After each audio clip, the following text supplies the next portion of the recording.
Olá pessoal, dando continuidade à disciplina de Física 4, hoje a gente vai comentar sobre corrente e resistência, beleza? Essa aula equivale à aula final do capítulo do mesmo nome, e eu dei uma arrumada no layout, então eu acabei juntando algumas coisas que seriam da terceira aula, tá tudo junto aqui. Se tiver alguma dúvida, vocês me perguntam ao final, beleza? Então a gente viu que toda vez que eu tenho um fio, esse fio, se for um fio metálico, ele tem cargas elétricas que podem se mover, a gente chama isso de um gás de elétron. Tenta lembrar lá de química do caráter da ligação metálica. A ligação metálica é basicamente os íons presos na rede. Esses íons, eles são íons naturalmente porque eles perderam elétrons, esses elétrons estão permeando esses átomos aí, esses íons. E o que acontece? O que acontece é que quando eu não aplico nenhuma DDP, o resultado líquido é que a energia cinética desse gás de elétrons é praticamente zero. Então eu tenho elétrons indo para a direita, outros indo para a esquerda, para baixo, para cima, e o resultado líquido é que não existe corrente elétrica através do fio. O que acontece é que quando eu aplico uma DDP, surge uma energia potencial hábil, a mover, a fornecer energia cinética a esses elétrons. Então, esses elétrons que estavam se movendo de forma aleatória vão todos caminhar numa direção e num sentido. E isso aparece como um incremento da sua energia cinética. Então, um incremento da sua velocidade, incremento da sua aceleração. Agora a pergunta é, como que uma pilha é capaz de produzir energia potencial? Ou como que uma pilha produz diferença de potencial? Na realidade, pessoal, tudo emerge de uma reação comum de química chamada óxido-redução. Então eu tenho um terminal que vai reduzir, outro terminal vai oxidar. Para fazer isso eu preciso de dois metais diferentes, que tenham esse número de óxido diferente, e eu preciso ter um ácido ou uma solução básica para realizar esse processo. Então imagina que eu tenho um recipiente, aqui ó, eu coloco duas barrinhas metálicas. Eu coloquei cores diferentes para representar metais diferentes. Então eu tenho zinco de um lado e cobre do outro. Beleza? Então aquela solução está ali. O que vai acontecer é que assim que eu mergulhar eles, essas barras vão estar com o mesmo potencial elétrico, que vale zero. Ou seja, não tem nenhum elétron a mais, nenhum elétron a menos em cada uma dessas barras. Então o potencial é zero. Isso é análogo a fazer o seguinte. Então, não existe diferença entre energia das duas barras, ou seja, não existe diferença de carga nessas duas barras, é muito parecido a eu pegar uma mesa, tá? Deixa eu só concluir aqui. Eu liguei um voltímetro entre essas duas barras. Lembre-se que o voltímetro sempre mede com dois terminais. Então eu liguei um terminal num negócio, ele vai medir o terminal na outra barra. Como não tem diferença de potencial, como não tem diferença de energia, ele vai marcar zero. Agora sim, olha a analogia que eu marquei ali. Então imagina que isso seja o tampo de uma mesa.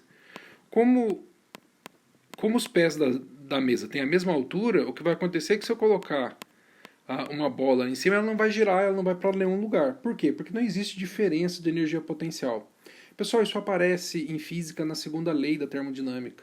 A segunda lei da termodinâmica diz que o calor que entra de uma fonte quente vai para uma fonte fria e no meio do processo realiza trabalho.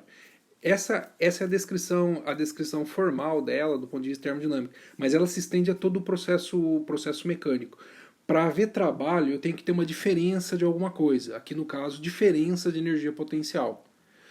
Lembre-se que o que eu vou realizar sobre as cargas que existem no fio é um trabalho mecânico, eu estou fazendo elas andarem. Então, para haver trabalho, para haver movimento, tem que sempre que haver diferença. Tá ok? Então, agora, à medida que o tempo passar, aquela bola, aquela esfera vai permanecer em repouso. Agora, olha a analogia aqui. Vamos voltar agora para o nosso recipiente com ácido. O que vai acontecer é que o zinco ele tem uma capacidade de ganhar elétrons removidos pelo ácido lá do cobre. Então, essa barra de zinco vai começar a ganhar carga negativa, ou seja, o potencial elétrico já não é mais zero, mas passa a ser um potencial negativo, porque ela está ficando negativa, ao passo que a barra de cobre vai ficando positiva, porque ela começou a perder elétrons. E agora o meu voltímetro ali não vai marcar mais zero, vai marcar alguma diferença. E lembra-se que o voltímetro marca diferença entre esses potenciais elétricos.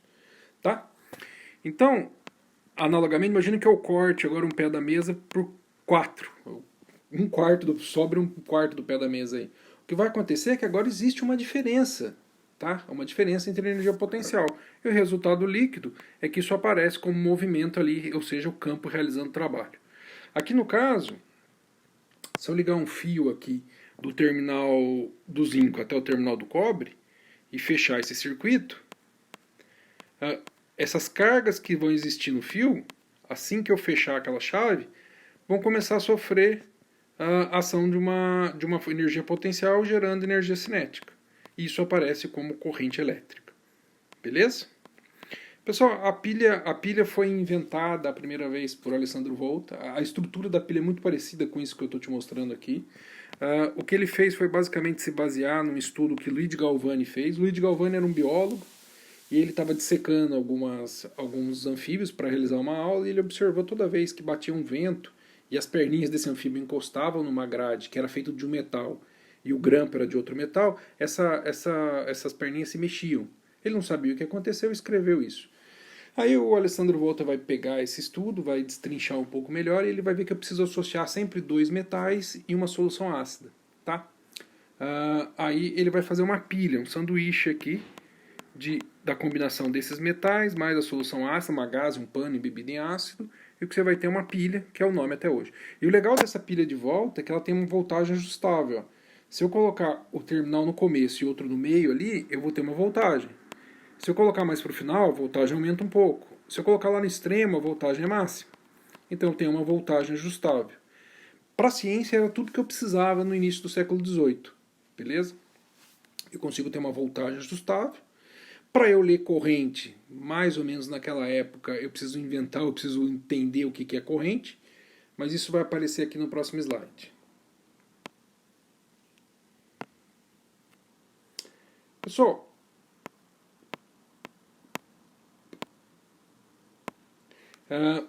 o que acontece é que se eu pegar um fio de um certo material e aplicar uma DDP, necessariamente eu não preciso ter uma corrente elétrica percolando, uma corrente elétrica observável. Por quê, professor? Imagine que eu pegue um fio de lã e emende esses dois fios, ou coloque esses dois fios nos terminais de uma bateria. O que vai acontecer é que a gente sabe hoje em dia que a resistência elétrica da lã é muito alta, de forma que seja quase impossível cargas elétricas percolarem esse fio. Mas vamos imaginar que a gente está em 1800. O que vai acontecer é o seguinte. Imagine que eu preciso de uma grandeza para quantificar isso. Então, já se sabia que quanto maior fosse a DDP, pegava a pilhazinha de volta do slide passado, quanto maior a DDP, ou seja, quanto mais extremo eu colocasse os terminais na minha pilha, maior seria o valor da DDP e maior seria o valor da corrente. Tá ok? Então a corrente era proporcional ao valor da DDP. Mas proporcional por quanto? Quantitativamente. O que vai acontecer é que Ohm vai realizar uma experiência bem simples. Ele vai pegar, por exemplo, 3 amostras. Por exemplo, aqui eu tenho ferro, o chumbo e o cobre. E ele vai começar a medir. Ele vai aplicar valores de DDP e vai ler o valor de corrente. Aqui eu abro um apêndice. Senhor, como é que se media corrente no século XIX? Pessoal, para medir corrente elétrica, se colocava uma bússola perto do fio e media a inclinação da bússola. Em função da inclinação da bússola, se sabia o valor da corrente que estava percolando o fio. Então era um jeito bem arcaico de medir corrente, mas conseguia se medir corrente. Então eu media corrente e com isso eu media a defleção da bússola, com isso eu tirava a corrente. Então ele aplicou o valor de DDP, leu o valor de corrente, plotou isso num gráfico. Então tá aqui, ó, DDP versus corrente. Tal qual como vocês faziam em física experimental. Então tá ali. Então tá ali para o chumbo, ó, percebe que os pontos se ajustam muito bem a uma reta. Quando ele plotar para o ferro também dá um comportamento linear. Quando ele plotar para o cobre também dá um comportamento linear. Então existe uma relação linear entre esses caras. Entre a DDP e a corrente. Então é uma equação de reta. Você sabe da equação de reta que ela é y igual a x mais b. Nesse caso, y é a DDP, o A tem a ver com a inclinação e meu x é a corrente. Agora vamos ver um pouquinho desses dois coeficientes. O A você sabe que é o coeficiente angular e o B você sabe que é o coeficiente linear. Vamos olhar um pouquinho, pessoal. Se a gente olhar o B ele representa o ponto onde a reta se inicia em x igual a zero. Ou seja, se não vai haver corrente se eu não aplicar DDP. Isso é óbvio, corrente não surge do nada. Eu preciso aplicar uma diferença de potencial para que exista trabalho. Segundo a lei da termodinâmica, eu preciso ter uma diferença para que resulte em trabalho. Beleza? Então, como é zero, aquele termo é zero. É basicamente uma generalização da lei de conservação de energia. Aí, vamos ver o outro lado aqui. Quanto vale o coeficiente angular? Pessoal, vamos pegar uma voltagem aqui, ó, olha no gráfico aí, com bastante calma. Vamos pegar 3 volts. 3 volts pro... Eu coloquei paládio ali, é PD, é PB, tá? Se eu colocar 3 volts pro chumbo, vai aparecer uma correntezinha pequenininha. 3 volts pro ferro, a corrente já começa a aumentar. 3 volts por cobre, aparece uma corrente grandona lá, que eu marquei com uma seta. Então perceba o seguinte, à medida que a inclinação aumenta, a corrente vai diminuindo, ou seja, vai ficando mais difícil passar a corrente elétrica. Então a gente vai chamar esse coeficiente angular de resistência à passagem de corrente elétrica. Ou seja, hoje em dia a gente chama só de resistência elétrica. Então o que sobrou para a gente? Sobrou que DDP é igual a resistência elétrica vezes a corrente. Tá ok? Então, por definição, se eu passar o I dividindo, eu vou ter que a resistência elétrica é a própria inclinação dessas curvas e ela é a razão do eixo Y pelo eixo X, ou seja, DDP pela corrente. Então é volt por ampere, o que a gente conhece como ohm em unidade SI. Tá ok? Então, se a relação... E é uma coisa importante, se a gente está dizendo que o R é o coeficiente angular, então só pode acontecer o seguinte, se o R é o coeficiente angular e isso aqui é uma reta, significa que ele é constante. E se ele for constante, a gente diz que o condutor é ômico. Tá ok? Deixa eu só comentar uma outra coisa aqui, ó. Olha em amarelo aqui. Significa o seguinte, se eu dobrar a DDP, eu dobro a corrente. Se eu quadriplicar a DDP, eu quadriplico a corrente. Mas o R não muda. O R, para um resistor ômico, ele permanece constante. Eu consigo ter perspectiva de qualquer valor de corrente tendo a voltagem, sabendo que a resistência é constante. Essa é a diferença. Eu consigo fazer previsões do valor da corrente ou da voltagem para qualquer valor que eu saiba um desses dois, sabendo que R é constante. E os resistores que não obedecem à lei de Ohm? É óbvio, vai ser aqueles cujo comportamento da DDP pela corrente não é uma reta, ou seja, a resistência elétrica não é constante. Então imagine que eu pegue o filamento de uma lâmpada, uma lâmpada incandescente. O que vai acontecer é que à medida que eu ligo ela, aquele filamento que estava em temperatura ambiente ele vai subir, vai subir rapidamente, até atingir um valor bem alto. Então se eu construísse um gráfico aqui da DDP versus corrente, eu veria o seguinte, ó. Para valores muito baixos, eu vou ter uma inclinação muito baixa, ou seja, uma resistência próxima a zero. Mas à medida que a DDP for subindo, o que vai acontecer é que a corrente vai subindo e a inclinação vai subindo, ou seja, a resistência vai subindo.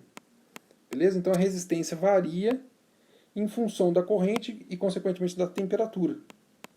Tá ok? Então vamos ver o negócio. Então imagine que em T igual a zero, em tempo igual a zero, a corrente com filamentos ligados, ela tem uma temperatura de 25, é o que eu vou chamar de frio. E uma temperatura quente de próximo a 200 graus quando estiver quente. Tá aqui, ó. Então isso explica duas coisas para mim. Primeiro, eu preciso de um metal que aguente alta temperatura. Então o filamento de lâmpada, em geral, é feito de uma liga à base de tungstênio. Tungstênio é o metal com o maior ponto de fusão da tabela periódica. Mas também tem um problema. Todo metal, quando esquenta, ele reage muito facilmente com oxigênio. Então forma um óxido. Todos os metais formam óxido, beleza? A ferrugem que tem no portão da sua casa nada mais é que o óxido de ferro. E ela vai acontecer mais rápido se o portão estiver mais quente. O escapamento do carro enferruja, o escapamento da moto enferruja exatamente por isso. O alumínio, ele também enferruja, mas o óxido de alumínio ele tem um tom branco, esbranquiçado, mais ou menos perto do alumínio. Mas ele também oxida. Se você pegar uma lata de alumínio de cerveja vazia e jogar dentro da churrasqueira, você vai ver que ela vai virar um pó branco. Todo metal oxida. Então, como que eu posso proteger essa reação do oxigênio? Eu venho e coloco um bulbo. E nesse bulbo eu coloco um gás inerte, em geral argônio. O que esse gás vai permitir, ou não vai permitir, é que realize essa transferência, essa reação de oxidação. Tá ok? Então o bulbo da lâmpada basicamente tem a função de proteger do oxigênio externo. Não tem oxigênio lá dentro, aí esse filamento consegue aguentar até altas temperaturas. Então vamos imaginar um exemplo aqui. Imagine uma lâmpada de 100 watts operando em 127 volts. Sabendo que a resistência, quando quente, é 10 vezes maior do que quando fria, Então vamos lá, pessoal. Lembra do grafiquinho aqui, ó. Lá embaixo, a resistência é pequenininha, mas quando esquenta, a resistência aumenta. O que ele está falando é que a resistência aumenta quanto? 10 vezes. Ele fala assim, determine o valor dessas resistências. Então ele passou para mim a potência dessa lâmpada, e ele quer saber quanto vale a resistência. Tá aqui, pessoal. A gente sabe que essa potência medida na lâmpada, 100 watts, se você não lembra o que é potência, olha a primeira aula lá, tá? Tá no finalzinho da primeira aula. Essa potência ela é dissipada quando ela está quente, quando ela gera calor. Então a gente pode pegar a equação lá, a gente sabe que potência nada mais é por efeito Joule, que é calor aqui, que é dDp vezes a corrente. Então eu sei que a corrente quente, que na verdade vai ser quando gerar essa potência, vai ser a razão da potência pela dDp. Beleza? Só peguei e isolei ali. Então eu sei o seguinte, a potência vale 100 watts, 100 dividido por 127, aproximadamente 0,78 ampere.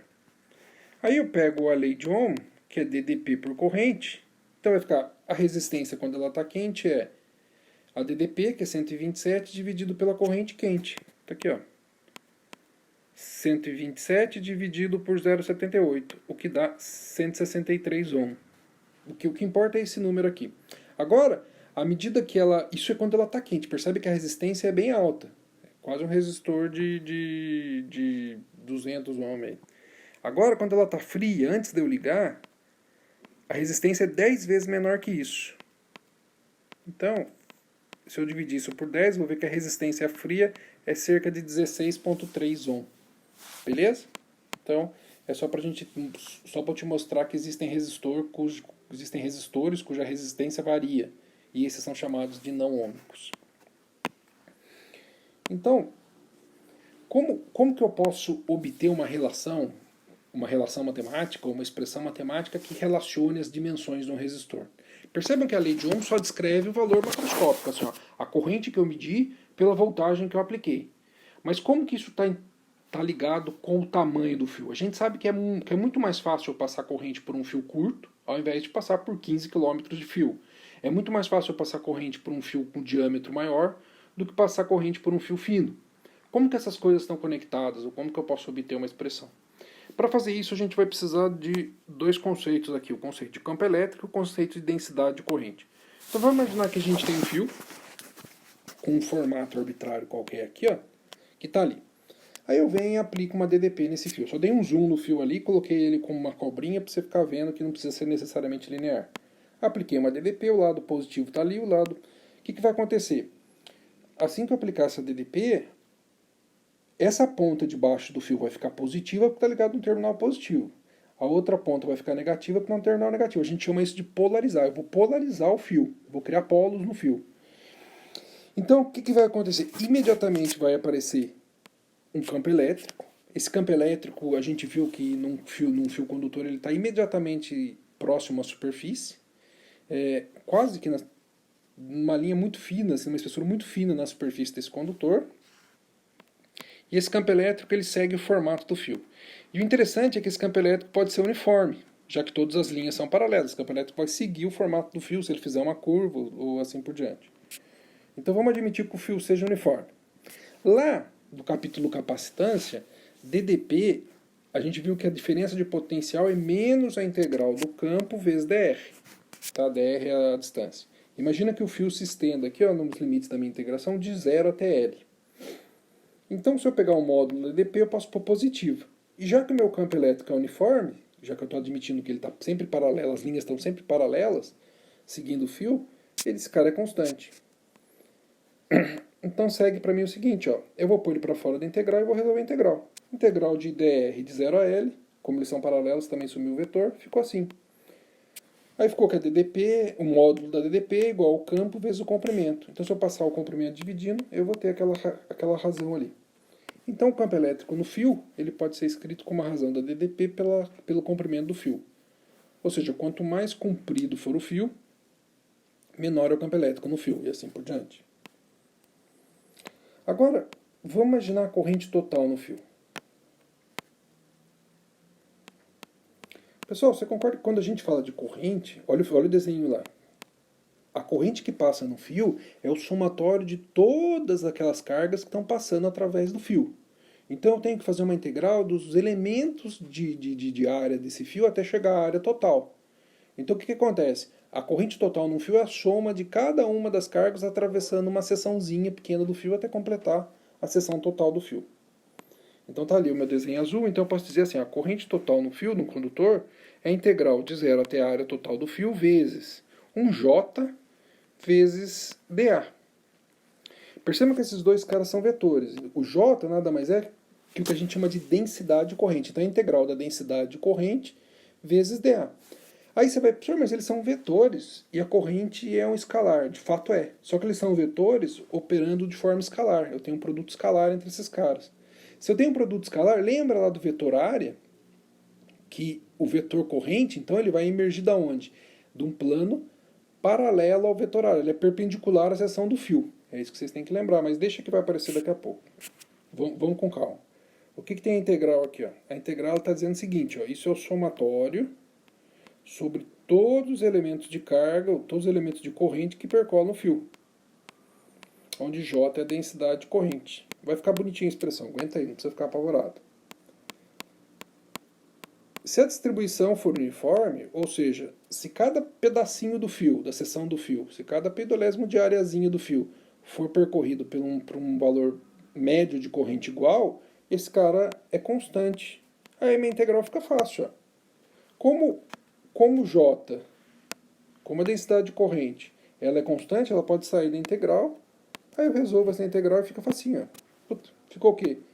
Ficou para mim que J, resolvo a integral, ponho o J para fora, vai ficar a integral de 0 a A, vai ficar A, passo a área dividindo. Então ficou com a densidade de corrente, J, é definida como a razão da corrente pela área. Cuja unidade é o quê? Qual a unidade de corrente? Ampere por metro quadrado. Beleza? A área do fio ali em metro quadrado. Só que perceba uma coisa, ó. Lembra que eu tinha dito que corrente não é um escalar, mas J é vetor. Olha o desenho que está ao lado ali.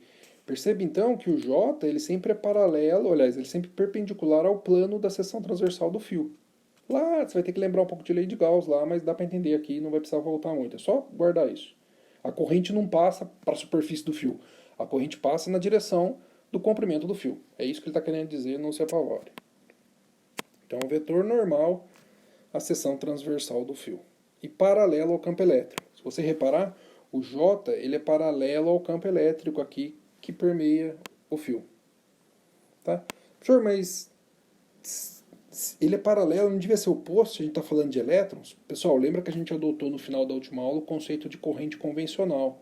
A corrente convencional ela é promovida por cargas positivas. Por isso que eu estou adotando esse J na direção do positivo para o negativo, que é a mesma direção do campo elétrico. Tá? Dessa forma fica o seguinte, então. Fica que J é paralelo ao campo elétrico. E outra coisa, quando eu aumento, se a gente olhar a expressão do campo elétrico ali, ó, quando eu aumento a DDP, eu aumento o campo elétrico. E quando eu aumento a corrente, eu aumento o J. Portanto, eu posso dizer o seguinte, como esses caras estão todos conectados, eu posso dizer então que o J é proporcional à corrente elétrica, ao campo elétrico. Que por sua vez é proporcional à corrente, que por sua vez é proporcional ao campo. Então quando eu aumento a DDP, eu aumento lá no final o J, passando pelo campo elétrico. Então o que acontece? O que acontece é que eu posso ter uma expressão para isso. Eu vou inserir uma constante de proporcionalidade, vai ficar que o J, a densidade de corrente, é sigma vezes o campo. Então, como eles são paralelos, eu vou tirar os vetores, ponho o módulo deles. Pessoal, o módulo de J, a gente não acabou de ver que se ele for constante, se ele for uniforme, ele é I por A? Tá ali. Copiei o sigma, que é uma constante, a gente vai conversar sobre ela daqui a pouco. E o módulo do campo elétrico no fio tá ali, ó. É DDP pelo comprimento do fio. Aí eu dou uma trabalhadinha, vou passar a corrente dividindo a direita e vou passar o L multiplicando a esquerda e o sigma dividindo a esquerda. Vai ficar que a DDP sobre a corrente é igual ao comprimento vezes o sigma dividido pela área. Aliás, dividido pelo sigma vezes a área. Pessoal, o que é DDP por corrente? DDP por corrente nada mais é que a resistência elétrica.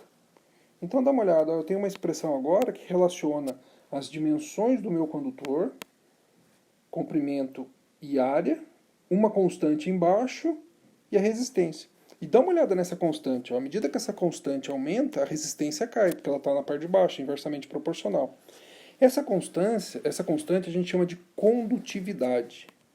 Ela é a condutividade. Professor, o que significa condutividade? Primeiro, vamos ver a unidade dessa condutividade. Se a gente isolar ela ali, ó, vai ficar que a condutividade é igual... ela vai passar multiplicando, depois o R passa dividindo. Vai ficar o comprimento, resistência vezes área. Unidade de comprimento, metros. Unidade de resistência, Unidade de área, metro quadrado. Corta ali.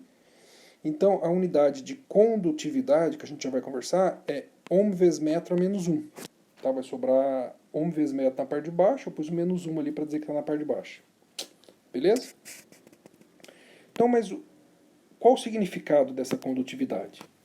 Para a gente entender o papel dela aqui, eu preciso que vocês prestem atenção aqui no exemplo. Então dá uma olhada. Imagina que eu tenha dois condutores, um de ferro e um de alumínio, com exatamente as mesmas dimensões, ou seja, o mesmo comprimento e a mesma seção transversal, A.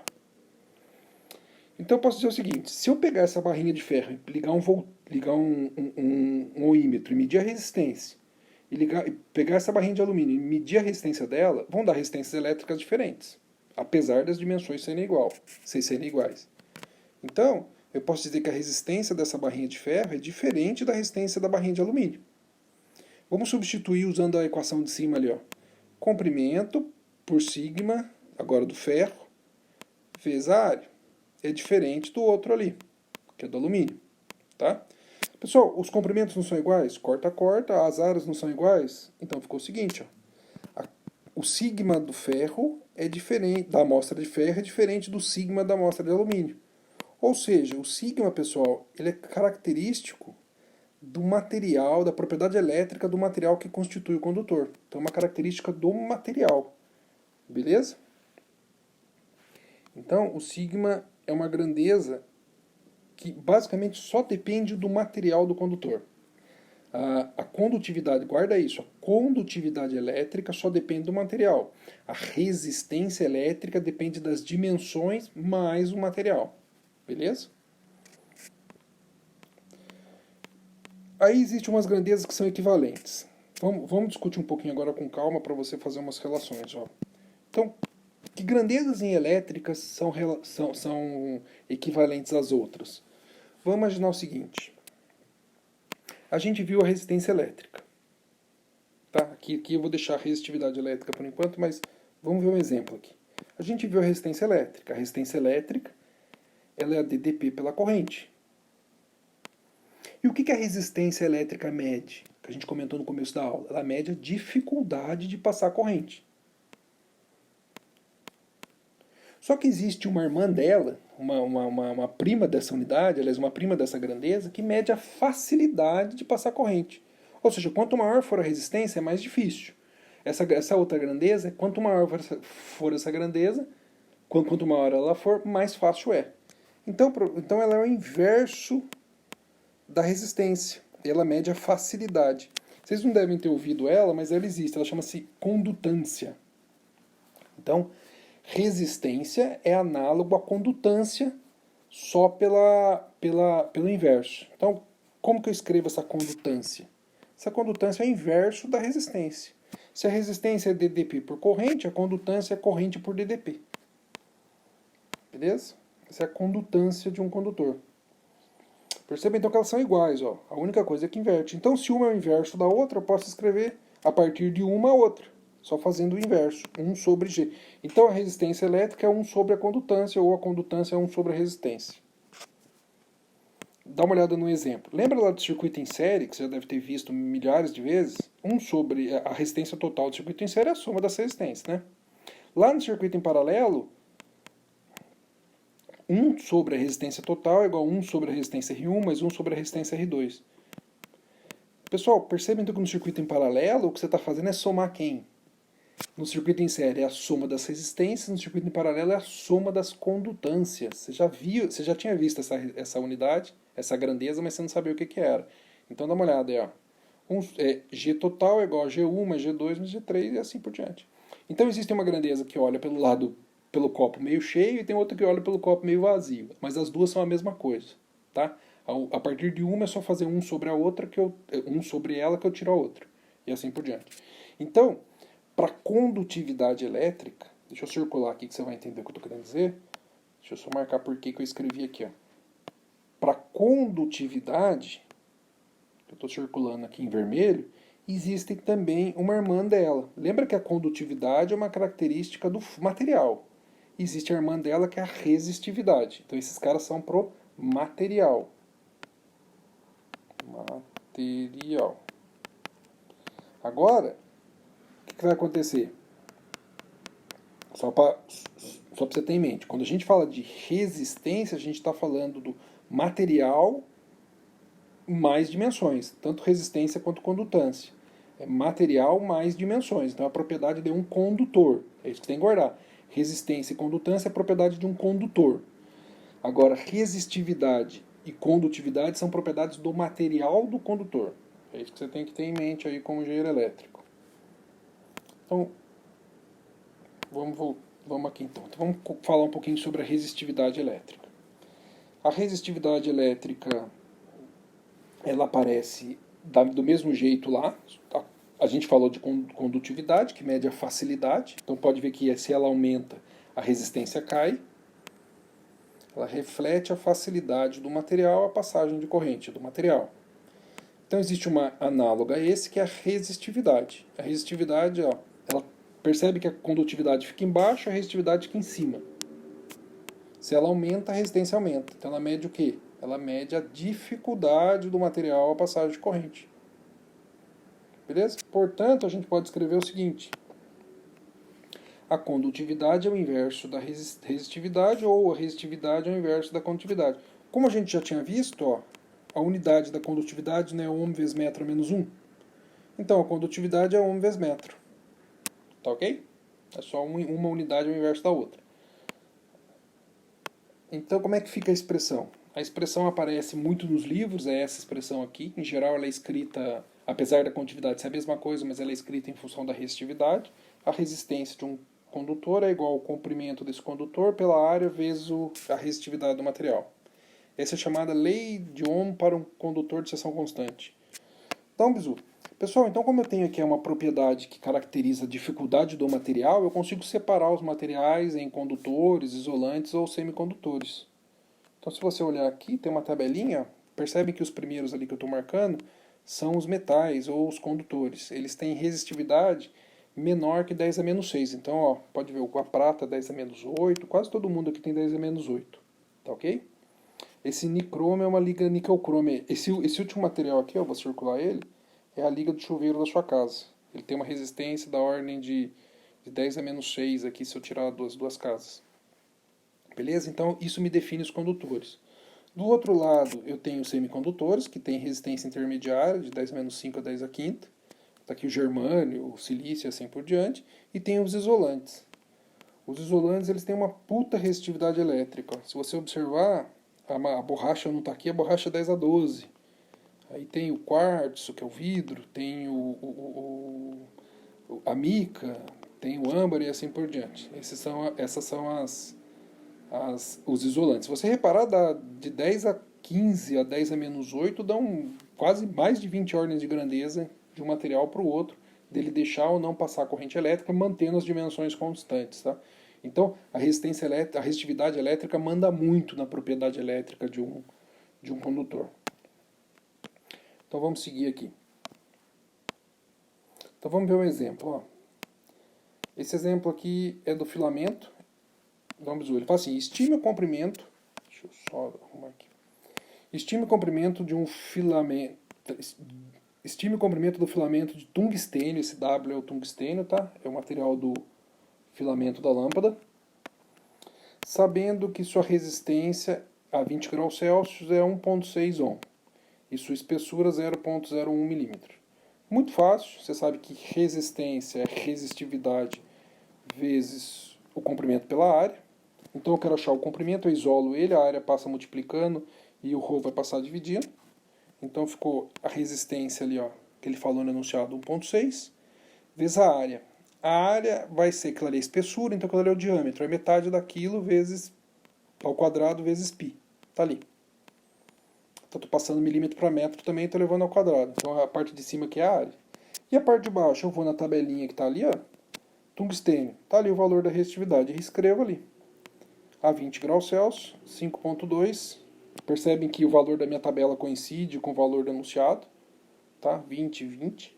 Senhor, por que a temperatura influencia? Sim, vamos comentar daqui a pouco. Está ali. Faço a continha, eu vejo então que o comprimento do filamento dessa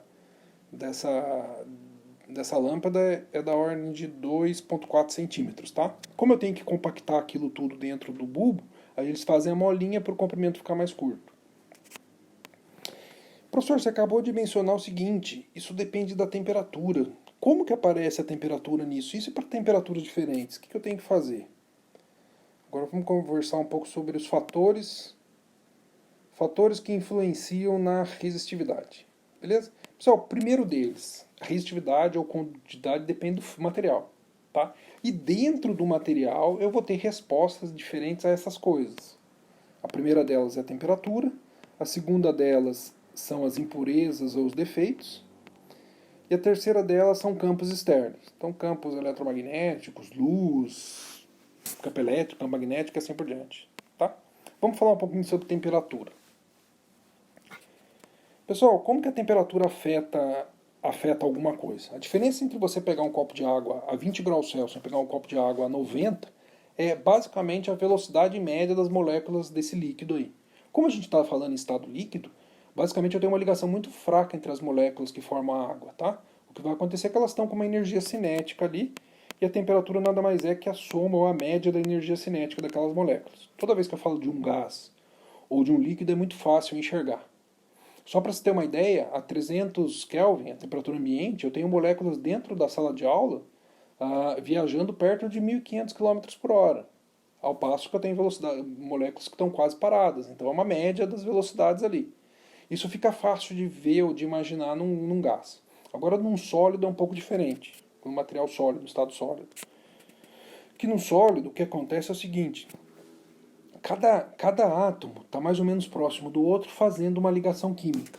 Então é como se existisse um monte de molas prendendo os átomos. E essas molas são representadas ou são equivalentes às ligações químicas que vocês já viram lá em química. Então,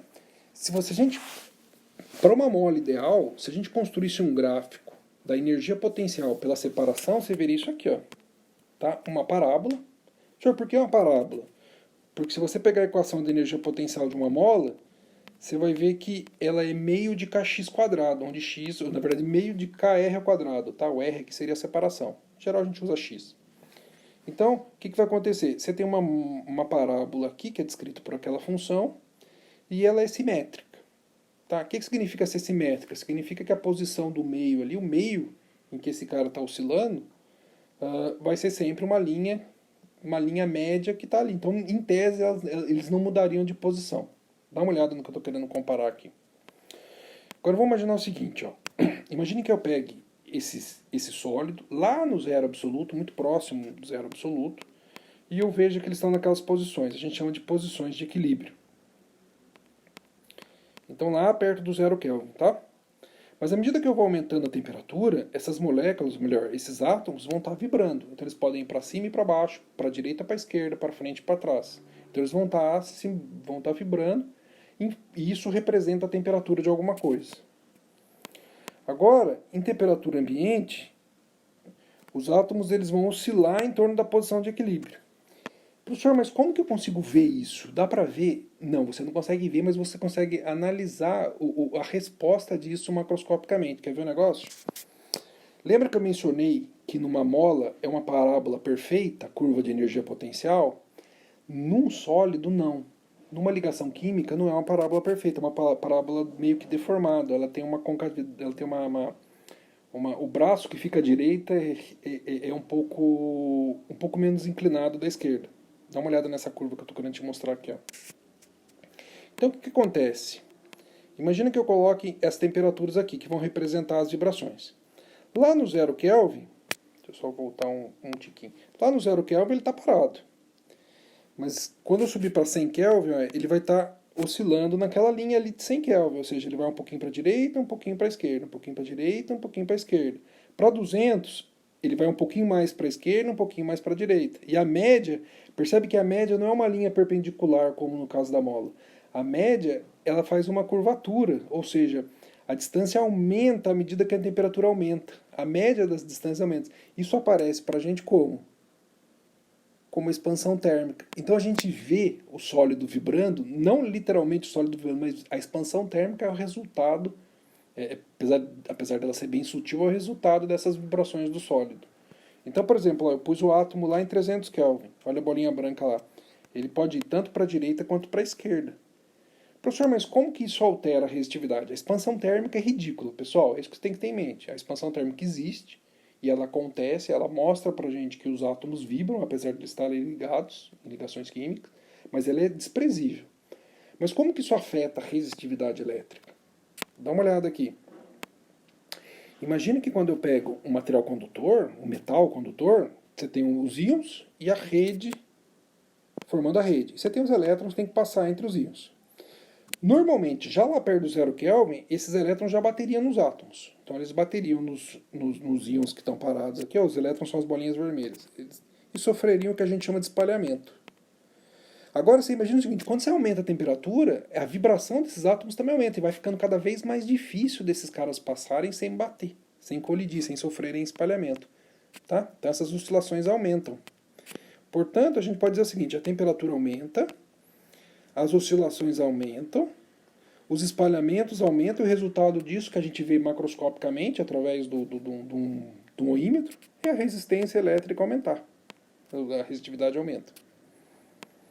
Então, a gente pode dizer o seguinte, a resistividade elétrica, aliás, a resistência elétrica de um condutor, ela depende da resistividade, que depende da temperatura, depende do comprimento, que depende da temperatura pela expansão, depende da área, que depende da temperatura pela expansão também, mas a gente pode considerar o seguinte, a expansão térmica ela é tão pequenininha, ela é tão insignificante perto da resistividade, que ela é desprezível. Beleza? Então a gente considera que a resistência elétrica varia com a temperatura, porque praticamente só a resistividade varia com a temperatura. Tá ok? Então, e como é descrita essa dependência? Como que eu posso descrever a dependência da resistividade com a temperatura? Então tá aqui, ó. Vamos dar um exemplo aqui hipotético. Então tá aqui. Imagine que eu pegue um recipiente contendo um certo... Estou pegando um líquido que é para que toda a amostra fique em contato térmico. Então eu peguei um líquido qualquer ali, coloquei uma amostrinha lá dentro, metálica, e vou ligar isso numa DDP. E eu vou monitorar a corrente por um amperímetro que está ali em série. Beleza? E daí eu começo a esquentar esse recipiente. O que eu vou perceber? Eu vou perceber o seguinte, ó. A DDP, a resistência elétrica, nada mais é que a razão da DDP pela corrente. Tá ali. Aí eu vou monitorando a temperatura. Pus um termômetro lá e vou monitorando a temperatura. Como que eu posso escrever a resistência? A resistência é a resistividade pelo comprimento pela área. Então, ó, eu vou igualar agora aqueles dois caras, a DDP pela corrente, que eu consigo medir, pela equação ali da resistividade, que está junto com a resistividade. Então fica o seguinte, passo a área multiplicando, passo o comprimento dividindo, vai ficar a área vezes a DDP é igual, dividido pela corrente vezes o comprimento. Tá ok? E vou monitorando isso em função da temperatura. Aí o que eu vou construir? Ó? Então imagina o seguinte, a área não vai mudar, é importante que você saiba. Por que você está fazendo isso? É que é um jeito, só estou mostrando para você como medir. Esses caras aqui praticamente a gente não vão mudar. Esse cara aqui também não vai mudar. Então praticamente o que a gente vai monitorar é a dependência da corrente que passa em função da temperatura. E fazendo a continha eu consigo achar a resistividade. Porque às vezes a pergunta que fica é, professor, existe algum aparelho que mede resistividade? Não. Mas se eu souber o comprimento, a área e a DDP que eu apliquei, lendo a corrente eu sei a resistividade. Então, tá ali. Ó. Resistividade é igual a resistividade em função da temperatura. Aí, imagine então que eu agora comece a plotar os pontos. Então, vou pegar, construir uma tabelinha, ela é igual vocês fazem em física experimental, construir a tabelinha, joguei os pontos. Pessoal, perceba que os pontos se ajustam, para o intervalo que eu medi, se ajustam muito bem, ó, para cima de 0 Kelvin, de 0 graus Celsius.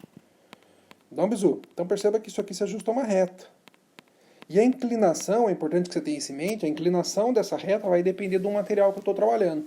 Alguns materiais são mais suscetíveis à variação com a temperatura, outros nem tanto. Tá? Outros eu vario bastante a temperatura, a resistividade nem muda. Outros eu vario um pouquinho a temperatura, a resistividade já muda drasticamente. Então isso aqui depende do material, do metal que a gente está falando. E outra coisa, professor, isso tem limite? Em geral ele é linear até 80% da temperatura de fusão do metal. Como a gente está falando de metal, as temperaturas vão bater acima de 1000 graus Celsius, tá? Então não é um problema para a maioria das aplicações de engenharia. E o legal é o seguinte, se a gente usar platina para medir esse negócio, a platina tem um ponto de fusão de 2500 graus Celsius. Então basicamente toda a engenharia tá abarcada aqui se a gente usar platina para medir temperatura. A gente vai ver daqui a pouco isso. Tá? Então vamos imaginar como que eu posso obter essa relação aqui. Como que a resistividade depende da temperatura. Então imagine que eu conheço um ponto conhecido, ó. Eu sei a resistividade e sei a temperatura. Por exemplo, a 30 graus Celsius eu sei que a resistividade é 5 vezes 10 a menos 3 ohm. Tá aí, ohm vezes metro. Tá ali, eu sei o valor, então um ponto conhecido, de coordenadas conhecidas. E eu quero saber um outro ponto. Um ponto com temperatura T e resistividade ρ. Então eu posso escrever o seguinte. A taxa de variação da resistividade nada mais é que Δρ pela resistividade inicial. Taxa de variação da resistividade. Isso aqui é porcentagem, tá? É o quanto variou dividido pelo todo. Tá ali. Agora, se eu quiser isso em função da temperatura, é só pôr um ΔT embaixo. Então, o Δρ é ρ menos ρ inicial. Ρ inicial está ali embaixo. Aí põe um ΔT ali embaixo. Vai ficar isso com a temperatura. Isso aí nada mais é que o coeficiente angular daquele troço ali. Que é o fator térmico da resistividade, ou constante característica do metal, tá? Tem a ver com a inclinação. Agora espera um pouquinho. O que eu posso fazer aqui? Eu posso fazer o seguinte, ó. Imagine aqui que eu pego então ρ menos... Pegue o ρ, aí esse ΔT está dividindo a direita e o ρi está dividindo... Desculpa, o ΔT e o ρi estão dividindo a esquerda. Vou passar ele multiplicando a direita. Aí vai aparecer a equação lá em cima, ó. O ΔT subiu, o ρi subiu, que é o ponto conhecido. Aí eu vou passar esse ρi que está negativo para o outro lado positivo. Vai ficar ali, ó. Foi a única coisa que eu fiz. Pessoal, eu não tenho ρi aqui. Deixa eu marcar aqui. Eu não tenho esse cara aqui e esse cara aqui. Vou pôr em evidência. Então vai ficar que a resistividade à temperatura que eu não sei, ou melhor, a resistividade que eu não conheço, vai ser igual à resistividade que eu conheço, 1 mais alfa. E o ΔT é a temperatura que eu não conheço menos a temperatura que eu conheço, Ti. Beleza? Então essa é a equação que relaciona, perceba que ela relaciona temperatura com a resistividade passando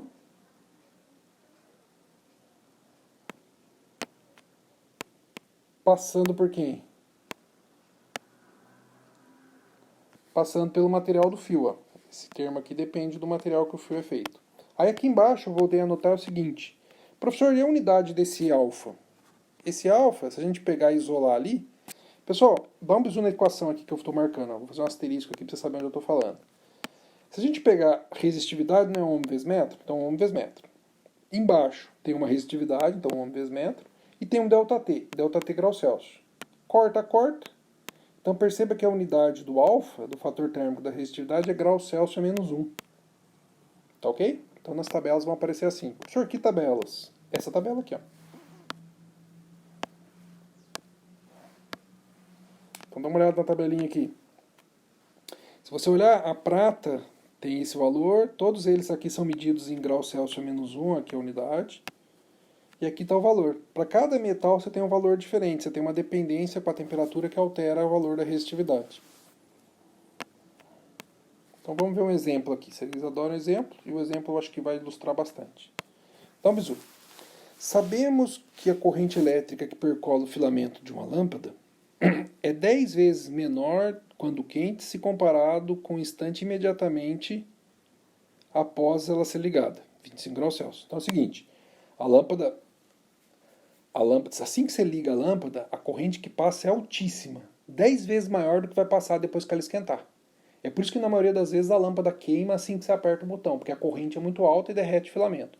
Então leva um tempinho para o filamento sair de 25 graus até chegar à temperatura dele. Aí ele fala assim, considerando que a DDP é constante, isso é meio óbvio. Se a DDP que eu estou aplicando é a DDP que vem da tomada, é a tensão da bandeirante, 127, 220 volts aí.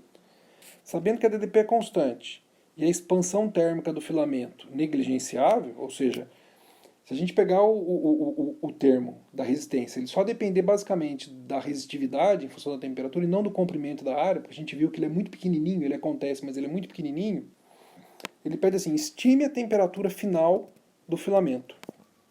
Então ele está falando o seguinte, ó, ele deu algumas informações aqui que a gente vai ter que caçar um pouco, mas ele falou assim, ó, a resistência ela cai 10 vezes. A DDP é constante e a expansão térmica é praticamente nula. Ele pergunta assim, qual é a temperatura do final desse filamento? Pessoal, parece que está faltando dado, mas não está. Dá uma olhada aqui, por que não? Vamos imaginar o seguinte, o que ele falou? Ele falou que a corrente fria, eu estou usando o F, o índice F aqui para mostrar da fria, tá? A corrente quando está fria é 10 vezes a corrente de quando está quente. Ela cai 10 vezes. A corrente cai porque a resistência aumenta. A corrente cai 10 vezes porque a resistência aumenta 10 vezes. Então a gente sabe que a corrente fria vai acontecer quando ele está a 25. E a corrente quente é quando a temperatura que ele quer saber. Outra coisa, a gente sabe que a nossa equação é essa aqui. Tá ali, ó. Vou só substituir a temperatura que eu conheço por aquela ali. O alfa é o do tungstênio. A gente falou que o filamento da lâmpada é esse material aí. A gente sabe o seguinte, que a resistividade é a área vezes a resistência dividido pelo comprimento. E a gente sabe que a resistência nada mais é que a lei de Ohm, DDP por I. Tá ok? Então vamos seguir o nosso barco aqui, ó. Então vou pegar aquela equação de cima e no lugar da resistividade eu vou escrever a equação que está aqui, ó. Resistividade é a área, resistência, comprimento. Então a área quente, resistência quente pelo comprimento quente. Resistividade fria é a área fria pela resistência fria pelo comprimento fria. Só estou pegando aqui e substituindo isso aqui, pessoal. Só estou pegando isso aqui e jogando em cada um dos termos. Beleza? Ficou então 1 mais alfa, T menos 25. Pessoal, o que a gente disse a respeito da expansão? É constante, então a área corta, o comprimento corta, cortou. Sobrou isso aqui para mim, ó. No lugar da resistência elétrica, eu vou usar a lei de Ohm aqui, que eu estou marcando em vermelho agora. Então, no lugar da resistência quente, eu vou pôr DDP pela... DDP, eu pus I ali, mas deixa eu só voltar.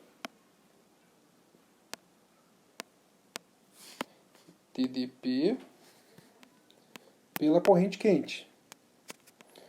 No lugar da resistência fria, eu vou colocar DDP pela corrente fria. Tá ali. 1 mais alfa, T menos 25. A DDP, ele disse é constante, olha lá no enunciado. DDP é constante, cortou. Então vai ficar 1 sobre a corrente quente, 1 sobre a corrente fria, soma tudo aquele negócio lá. Pessoal, olha a primeira equação, a primeira relação que a gente escreveu. A gente não disse que a corrente fria é 10 vezes a corrente quente? Então substitua ali, ó. Corrente quente, 10 vezes a corrente fria. Ou melhor, a corrente fria é 10 vezes a corrente quente. Substituí e copiei ali de novo aquele negócio. Cortei. Sobrou para mim lá em cima agora. Então, ó. Esse 10 está dividindo a direita, vai passar multiplicando a esquerda, vai ficar 10 igual a 1 mais alfa, T menos 25. O que a gente sabe? Se eu olhar a tabela da tela anterior, eu vou ver que o fator térmico do tungstênio é 0,045 graus Celsius a menos 1. Então eu já vou fazer o seguinte, esse 1 aqui está somando, vai para lá subtraindo, dá 10 menos 1, 9. Beleza? Aí esse alfa, vou passar o valor dele, está multiplicando aqui, vou passar ele dividindo, 0,45. T menos 25. Aí pensa comigo um pouco, 9 dividido por 0,045 dá 2.000. Esse menos 25 vai para lá positivo, mais 25. Então a temperatura final do filamento da lâmpada é 2025 graus Celsius. Pessoal, essa é a temperatura real. Por isso que quando você vai trocar a lâmpada com a lâmpada quente, você queima a mão, porque aquele negócio está bem quente. Tranquilo? Aí tem um outro exemplo aqui. Ele fala o seguinte, ó. Em geral, para medirmos grandes... Ah, isso é legalzinho, sobretudo para engenharia. Em geral, para medirmos com grande precisão valores muito baixos e valores muito altos de temperatura, nós usamos fios de platina. Primeiro, a gente usa fio de platina porque a platina não oxida. A platina dificilmente oxida, então ela não vai perder seção transversal. As dimensões são mais ou menos vão se manter constantes. Outro ponto, a resistividade dela varia muito com a temperatura, então para qualquer coisinha de temperatura você já consegue medir com um voltímetro, ou aliás, com um oímetro, você já mede a resistência. E outra coisa, a temperatura de fusão dela é muito alta, 2.500 graus Celsius você consegue usar em qualquer forno. Então você mede com precisão a resistência, então é um fiozinho de platina, uma molinha de platina que eu fico monitorando a resistência. Então você mede temperatura medindo a resistência elétrica. Você sabe o valor da resistência, você joga na tabela e vê o valor da temperatura. Então é assim que a gente mede temperatura em indústria. Então ele fala assim, imagine um fio desse, né, com uma resistência elétrica inicial de 7 ohm a 20 graus Celsius, quando inserido em um equipamento. Aí sua resistência aumenta e passa a ser 14 ohm. Então ele tem a 20 graus Celsius ele tem 7 ohm. Você põe no equipamento, o oímetro vai medir 14 ohm. Senhor, então se dobrou é porque a temperatura dobrou, vai dar 40 graus Celsius. Vai nessa que você está ferrado. Vai com calma. Determine o valor da temperatura. Então percebe o seguinte, ó, você vai medir temperatura medindo a resistência elétrica. Ele me deu um ponto conhecido, está aqui o ponto conhecido. Ele me deu um termo, que é a resistência elétrica, e ele quer saber a temperatura. Então vamos lá, vou pegar a equação ali, ó. Resistividade, uma temperatura que eu não conheço, é um ponto conhecido, ρI, 1 mais alfa T menos TI. Vou substituir aqui a equação com as dimensões. A área vezes a resistência dividido pelo comprimento, área inicial, resistência inicial, comprimento, 1 mais alfa T menos TI. Pessoal, como a gente está desconsiderando a expansão térmica, ó, corta, a área é igual, o comprimento vai ser igual, corta, então sobra uma equação aqui. Essa equação é importante porque ela me dá agora uma equação parecida, uma equação, aliás, a mesma equação, só que agora em função da resistência, se eu desconsiderar a expansão térmica, tá ok? Senhor, o que acontece? Ó, essa equação é a função da resistividade. Quando eu desconsidero a expansão térmica, ela pode ser escrita em função da resistência. Isso é legal porque é o que você mede com um voltímetro. Aliás, o que você mede com um oímetro. Beleza? Então, seguindo aqui, ó, eu já sei os valores que eu posso pôr. A resistência inicial é 7, a temperatura inicial é 20, a resistência final é 14, a temperatura final eu não sei. E eu sei que se eu olhar na tabela, o coeficiente térmico da platina é 3,9 vezes 10 a menos 3 graus Celsius a menos 1. Beleza? Então é só fazer a continha agora. Ó. O que eu vou fazer? Vou pegar essa equação que está circulada em amarelo e vou passar o RI dividindo, ficou R sobre RI. Esse 1, vou tirar o parênteses aqui, vou passar esse 1 que está positivo aqui para lá negativo. Ficou alfa T menos TI. Vou substituir os números agora. O R de cima é 14, o R de baixo é 7, menos 1. A temperatura inicial é 20. Então, vamos pensar comigo. Quanto que dá esse termo? 14 por 7 dá 2, 2 menos 1, 1. Então ficou 1. Esse alfa vai passar lá dividido entre par. Esse menos 20 que está negativo desse lado vai passar para o outro lado somando, 20. Então a temperatura final, aliás, a temperatura desse filamento aqui, quando atinge a resistência de 14 ohm, é 276 graus Celsius. Beleza? Então perceba que é um jeito bem prático de eu medir resistência, aliás, medir temperatura usando um filamento calibrado de resistência. Pessoal, com isso a gente praticamente encerra o capítulo 27, corrente e resistência. E eu achei melhor assim, desse jeito, o layout da aula tá, apesar de dar muito mais trabalho a preparação, eu acho que fica melhor para vocês entenderem. Assistam com calma essa aula, façam suas anotações, tirem dúvida que eu estou à disposição no WhatsApp. Um forte abraço, pessoal.